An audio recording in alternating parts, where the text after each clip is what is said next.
Hi everyone, welcome back to another episode of Live Darts TV. We're in Blackpool on the starting day of the BetVictor World Matchplay and we're joined by Daryl Gurney. Daryl, how's it going? Not so bad. I'm here taking in all the sunshine of Blackpool. As I say, first of all, busy year already. Premier League was a success for yourself. Little one arrived. It must be over the moon with 2018. Well, it's kind of been a blur really. As you say, the wee boy, he's come along. He's just been non-stop. He's the cutest thing I've ever seen in my life, and he's my world. Premier League, well, that was obviously just non-stop. 15 weeks of getting home for a day and a half. So for them, 15 weeks it just went by the guy.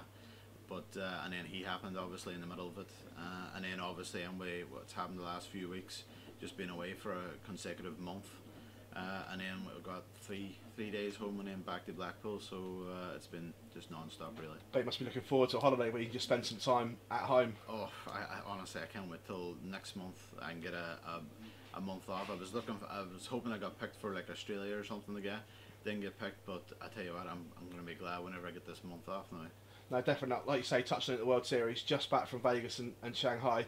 How's the jet lag? Suffering or are you okay? I'm alright with the jet lag. It's just the time difference because I was wearing my watch and I was still on UK time, and then my phone was on Vegas time, and that was alright. But whenever I got to Shanghai, it wouldn't move over, so I didn't have a clue what time it was in Shanghai.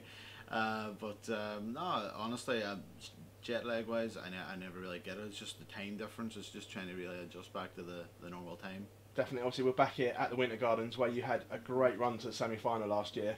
Looking to go one better this year? One better, or really just if I could copy what I done last year, I'd be happy. I mean, last year was such a good year. I mean, all semi-finals, I think it was bar the Worlds and the Players' Championship on TVs. It was a quarters, and then obviously I think it was the last 32 or the last 16 at the Worlds. But if I could do the same what I done last year, it'd be another great year. I say you had to beat some good players last year as well at the match play. The standout one probably Gary Anderson, where arguably your best game of the whole tournament, beating the world number 2 as he was then. Yes, no for me. For averages wise, probably yes, but for the game after against Mentor, because I was always behind and going through the game, I could never break him. I was always got to a double, and he always took out some amazing finishing. And probably maybe a couple of years ago I would have give up and says, oh well, I'm not going to beat him today, it's just his day. And the whole way through that game I kept on hold me through, hold me through, and I says eventually I'm going to get a chance. And I think like whatever leg it was, but I broke him in 13, and then I held and broke him again. They won the match, so I won 3 legs in a row. They won the match, but that was the only stage I was ever in front throughout that quarter final. So no, for me that was nearly a harder game as much as it was for Gary. You touched on there your mental ability to come back, winning the Grand Prix. Has that helped, and has that brought your game on to another level, winning that first major? Definitely. I mean, there's probably, I mean, I don't beat around the bush. There's players probably in the PDC still now that hasn't won a major, and I have, and I think some of them players are probably better than me. But it must have been my week. But then again, I was so good in double 16. I think that rectifies everything.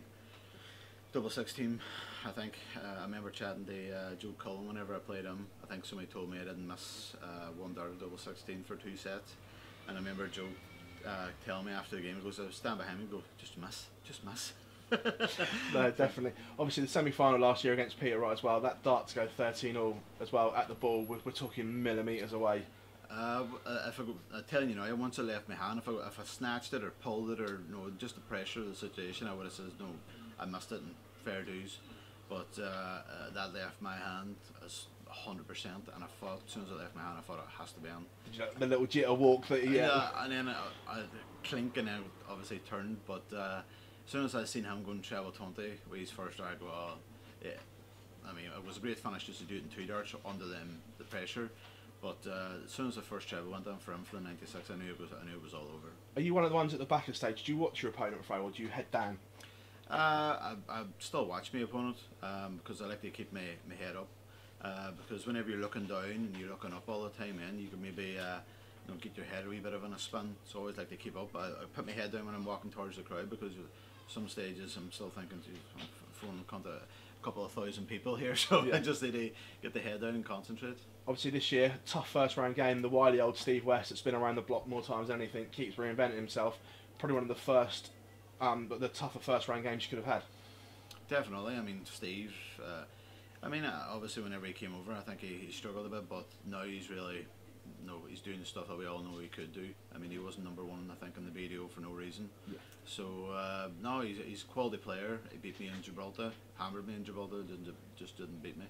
So no. I mean, to be honest, if you're going to take anybody lightly here, stay at home because they're going to give you a spanking. But take everybody as serious as they come, and whatever happens, obviously on Sunday, hopefully I get to 10 before he does. When the tournament draws are done, do you look at the draw and do you see who you've got in like your quarter, or do you just literally one game at a time and then who do you play next? One game at a time, because see, if you start thinking about, oh, you could play him or him, at the end of the day, we're all that good that we can all beat one another. So if you're thinking that the next game somebody's playing such and such, well, I'll definitely be playing him. Well, it's not the case.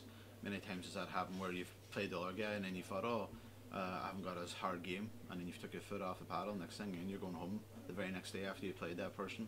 So I always take it one game at a time. Never look ahead of myself because I can't control what anybody else does. I only can control myself, and I'll keep on putting myself in the position to win games and to beat whoever I'm playing at that stage.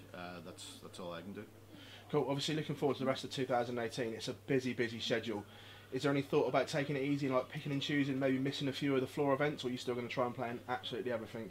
I like to play in everything, really, because every time I sit at home, there's somebody behind me catching me up. So, and I don't want to give anybody that opportunity. I know in 2 years' time or a year's time, it might be easy to defend it. When you were sitting at home, you had nothing to defend. But the way I look at it is everybody's always catching somebody, and if you sit still, somebody's catching you. That's a great attitude to have, where so many people now do pick and choose and their ranking suffers from it. So that's a great approach to the ranking system. Well, it's just the same as if I was playing 10 years ago, whenever I was playing in the BDO or playing back home. I don't see the reason why they miss tournaments unless you're exhausted or you're playing poor or there's something wrong. I always keep on playing because, as I say, if you're stationary in darts, somebody's catching you up, and before you know it, next thing, there's 2 or 3 people past you, and then next thing you think on the next tournament, you go, oh God, I'm defending this maybe, but then because them boys have caught me up, I've got to make extra. So the way I see it is play as much as you can, and if you need a week off, it's no problem taking a week, but picking and choosing, it's not for me. I'm a full-time dart player. Definitely. Well, Daryl, best of luck for Sunday. Absolute pleasure. Thanks very much, mate. No problem, pal.